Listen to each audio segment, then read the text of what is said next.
As I mentioned, we're going to talk about the Gospels today, and we're moving on to the Gospel of Mark, the second of the four Gospels.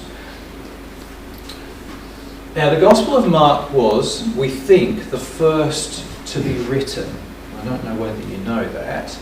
And it's used, or we think it was used, as the basis then for the Gospel of Matthew and the Gospel of Luke. So those three Gospels have very many stories in common, and we think they came first of all from Mark's Gospel. As I said, it's the shortest, and we also think it was written in a hurry. It was written in a hurry. The reason for that is that the Gospel of Mark is often associated with the Apostle Peter. And we think what happened was that Mark was someone who was a disciple of Peter, a follower of Peter. And Peter may well have been in jail awaiting execution when Mark was written. So it was written down in a hurry to get as many stories of the Lord's ministry as possible down on paper before Peter was executed. That's one of the theories around the writing of the book of Mark, the Gospel of Mark. Interestingly, the Gospel of Mark records only the ministry of Jesus. So it begins with the Lord's baptism and it ends with his resurrection. Now, interestingly, right at the end, in chapter 16, the very last chapter of Mark, there's a little section at the end that they're not entirely sure was original. And that's the stories where Jesus appeared to the disciples. The oldest manuscripts of Mark finish with the empty tomb.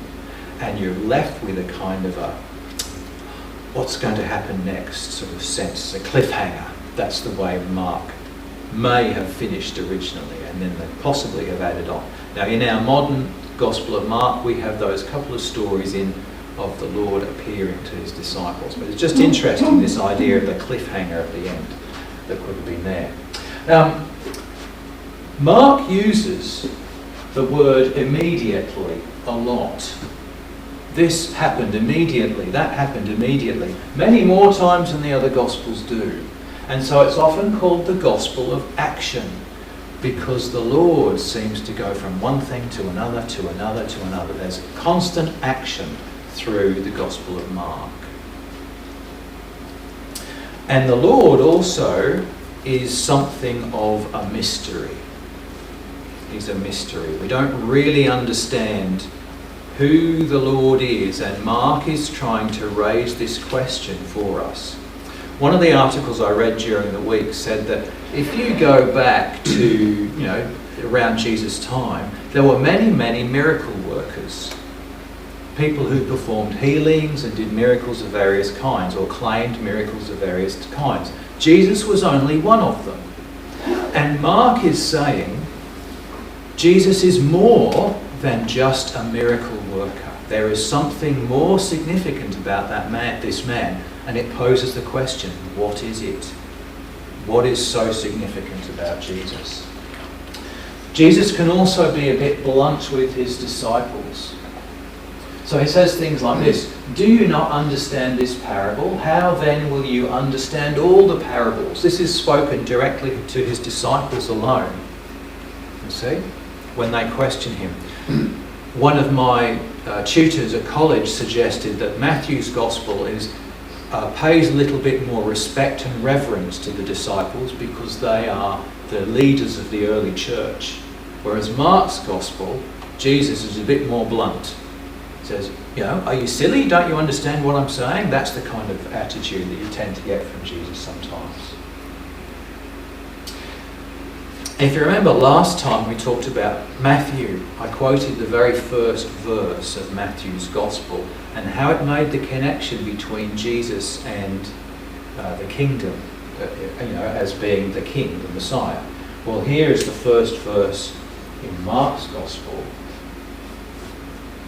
The beginning of the Gospel of Jesus Christ, the Son of God, Now there's that word gospel that we use, which means, does anybody know? Good news. Good news. The beginning of the good news of Jesus Christ, the Son of God. So in the same way as Matthew's gospel begins with that one verse that connects the Lord to the Old Testament and all the stories and the prophecies of the Old Testament, here we have Mark setting out his goal here. This man of mystery that he's talking about is the Son of God.